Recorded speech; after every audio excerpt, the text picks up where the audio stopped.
யாருங்க யூதாஸ் காரியத்து ஏசு கிறிஸ்துவை என்ன காட்டி கொடுத்தா சூசைட் பண்ணிக்கிட்டான். இன்னைக்கு அதுக்கப்புறம் பேதுரு மறுதளிச்சார். ஆனா மறுபடியும் தேவனுக்காக தன் வாழ்க்கையை அர்ப்பணிச்சார். தேவ பிள்ளைகளை சொல்லுகிறேன், நீங்க அப்படி ஒரு பின்வாங்கி போன நிலைமையில் இருந்தா நான் இன்னைக்கு சொல்லுகிறேன், கர்த்தர் சமூகத்துல ஒண்ணு அழாருங்க, இல்ல குளிராருங்க, ரெண்டு வெதுவெதுப்பா இருந்தீங்கன்னா தேவன் உங்களை வாந்தி பண்ணி போடுவார். நான் இங்கேயும் போவேன், நான் அங்கேயும் போவேன், நான் சினிமா பார்ப்பேன், படத்துக்கும் போவேன், நான் உலகத்துக்குள்ளே இருப்பேன், விபச்சாரத்தில் இருப்பேன், குடிப்பேன், வெறிப்பேன், அதனால சர்ச்சுக்கு போவேன், பைபிள் வாசிப்பேன், நான் ஜோம் பண்ணுவேன்னு சொல்லி இருக்கிறீங்கன்னா தயவுன்னு சொல்லுகிறேன், உங்களை ஆண்டவர் வாந்தி பண்ணி போடுவார்.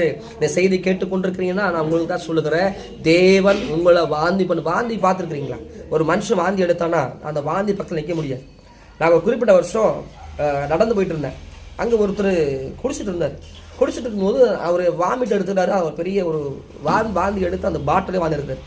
எடுத்துட்டு அந்த வாமிட்டெல்லாம் சாராயமாக இருக்கிறனால மறுபடியும் அதை குடிக்கிறார். மறுபடியும் அதை குடிச்சிட்டு மறுபடியும் வாமிட் பண்ணுறாரு. அது காசு கொடுத்து வாங்குறதுன்னு சொல்லி மறுபடியும் அதை குடிக்கிறார். தேவச்சனமே நான் சொல்லுகிறேன், ஒரு வாமிட்டை யாருமே அது யூஸ் பண்ண முடியாது. வாமிட்டு பார்க்கவே அருவருப்பாக இருக்கும். அப்படி தான் ஆண்டவர் ஒரு சில நேரங்களில் ஒரு சில மனிதரை கர்த்தர் வாந்தி பண்ணி போட்டுருவார். ஒன்று அனலாயிரு, ஒன்று வெதுவெதுப்பாரு, ரெண்டா இருக்காத, குந்தி நடக்காத. நான் கேட்குற இந்த வார்த்தை கேட்குறேன்னா உங்களுக்கு தான் சொல்லுகிறேன். நீ யாராக வேணா இருக்கலாம், இந்த செய்தி பார்த்து கொண்டிருக்கேன்னா அவங்களோட தான் ஆண்டவர் பேசுகிறாரு. ஒன்று அனலாரு, ஒன்று குளிராரு, ரெண்டுமே இருந்தீங்கன்னா வெதுவெதுப்பாக இருந்தீங்கன்னா தேவன் உன்னை வாந்தி பண்ண போகிற. நிறைய பேர் தான் ரொம்ப அனலாக இருப்பாங்க, அப்புறம் பயங்கரமாக ஒன்றுமே இல்லாமல் இருப்பாங்க, பயங்கரமாக ஃபயராக இருப்பாங்க. பார்க்குறக்கே இவங்களை மாதிரி ஒரு ஆளே இல்லைன்னு தோணும். பார்த்தா கொஞ்ச நாள் பார்த்தா டோட்டலாக ஒன்றா எல்லாத்தையும் விட்டுட்டு அவங்களோட வாழ்க்கையில் பரிசுத்த வாழ்க்கையை விட்டுருவாங்க, ஜெப வாழ்க்கையை விட்டுருவாங்க, சில காரியம் சோர்ந்து போயிடுவாங்க, உடஞ்சு போயிடுவாங்க, அவங்க கர்த்தரை பின்பற்றி மாட்டாங்க. இதுதான் விஷயம். அதுக்கப்புறம் இங்கே ஆண்டுக்காக போராடுறது, உலகத்துக்கு நேராக போராட வேண்டியதுதான்.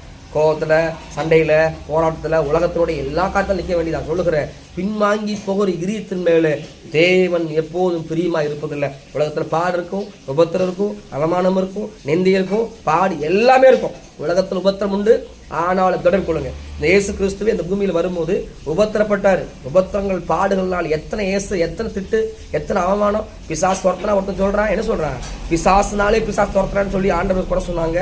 அவர் குடிச்சு வரிக்கிறான்னு சொன்னாங்க. ஆண்டவர் சொல்லாத விஷயமே இல்லை, அவ்வளோ சொன்னாங்க.